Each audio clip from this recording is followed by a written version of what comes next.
Bismillahirrahmanirrahim. Assalamualaikum warahmatullahi wabarakatuh. Perkenalkan, saya Muhammad Syahriza. Pada kesempatan ini saya akan menyampaikan 3-minute tesis saya yang berjudul Pengaruh Puasa Ramadan terhadap Variabilitas Tekanan Darah pada Pasien Penyakit Jantung Koroner Stabil, di bawah bimbingan Dr. Erika Maharani, spesialis jantung pembuluh darah konsultan, Dr. Irsad Andi Arso, spesialis pembuluh darah konsultan, spesialis penyakit dalam konsultan. Kita tahu bahwa variabilitas tekanan darah saat ini mulai banyak diteliti, meskipun belum secara resmi ditetapkan sebagai prediktor penyakit jantung koroner atau PJK. Nah, VTD diketahui berkaitan erat dengan suatu aktivitas sistem saraf otonom dan berpotensi mempengaruhi risiko kejadian kardiovaskular, termasuk ada kejadian restenosis pada pasien PJK pasca revaskularisasi. Nah, intervensi gaya hidup yang mampu memodulasi suatu sistem saraf otonom berpotensi menurunkan variabilitas tekanan darah.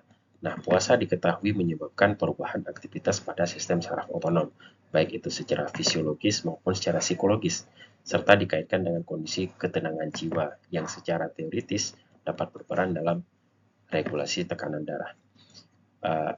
Ala bidzikrillahi tatmainnul qulub, kata Allah dalam surat Ar-Ra'd, hanya dengan mengingat hati menjadi tentram.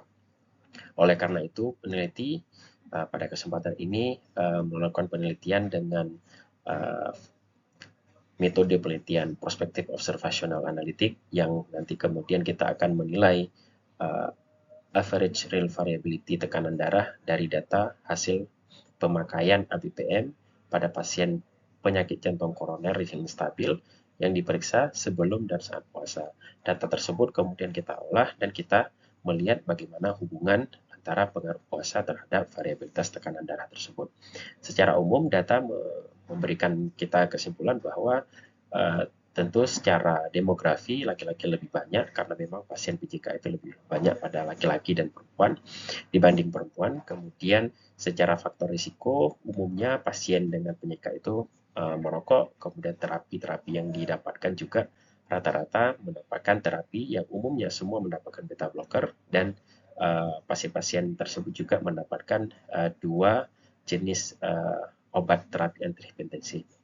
Nah, data demografis lain yang kita dapatkan bahwa ternyata denyut jantung mereka yang berpuasa yang diukur saat sebelum puasa dan saat puasa itu jauh menurun dibandingkan mereka yang sebelum puasa. Kemudian terkait hipotesis, kita melihat di sini memang secara umum tidak ada nilai P yang signifikan dari penelitian ini, namun tren yang diberikan oleh sebuah penelitian ini memberikan bahwa pada saat kondisi puasa di TDS siang hari, TDS 24 jam itu memberikan suatu tren penurunan dari variabilitas tekanan darah. Maka oleh karena itu, efek yang paling besar yang diterima oleh responden yaitu mereka-mereka yang memiliki komorbiditas hipertensi, sehingga pada pasien dengan komorbiditas hipertensi mereka mengalami penurunan variabilitas yang signifikan secara statistik. Kemudian adapun kesimpulan dari penelitian ini bahwa puasa Ramadan menurunkan variabilitas tekanan darah pada siang hari dan 24 jam pada pasien PJK stabil yang menjalani puasa Ramadan, meskipun tidak signifikan secara statistik. Namun pasien-pasien yang memiliki komorbiditas hipertensi, mereka mendapatkan manfaat yang lebih besar dengan signifikansi yang signifikan secara statistik menurunkan variabilitas tekanan darah, dan juga dibuktikan dengan adanya penurunan denyut jantung yang secara signifikan antara sebelum puasa dan saat berpuasa. Demikian 3-minute tesis kami. Wassalamualaikum warahmatullahi wabarakatuh.